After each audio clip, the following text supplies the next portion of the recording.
imenima. Kažite mi po čemu se BK televizija razlikuje od drugih po vama?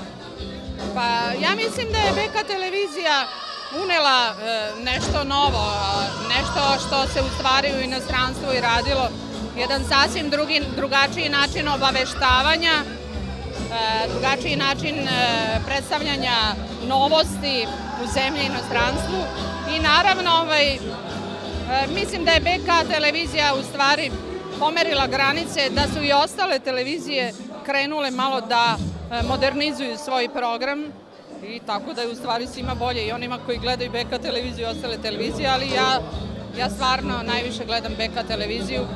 Prosto zato što znam tačno u koje vreme imaju vesti, kada ima film, prosto se zna satnica i to je jako važno. Kažite mi šta je to što vi najčešće gledate na BK televiziji?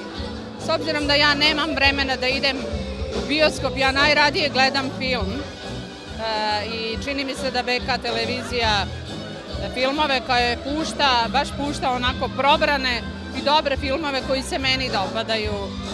To nisu filmovi koji su nešto preterano agresivni, u kojima ima puno nasilja, nego mislim da su umereni i zato volim da gledam filmove. I naravno, bit ću sada kao i veliki broj ljudi što kaže, ali stvarno ne propuštam kviz Milioner koji vodi Jovan Zeljković, to je jako interesantno. Dobro, šta biste vi poželeli da vidite na BK televiziji u skorije vreme? Mislite nešto novo? Da. Pa ja ću vam reći šta bih volela.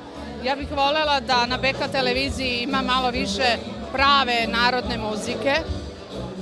Jedino to meni nedostaje, s obzirom na moju profesiju, to je verovatno i prirodno, ali mislim da jedna prava izvorna narodna muzika bi mogla sigurno da nađe više mesta na programima televizije.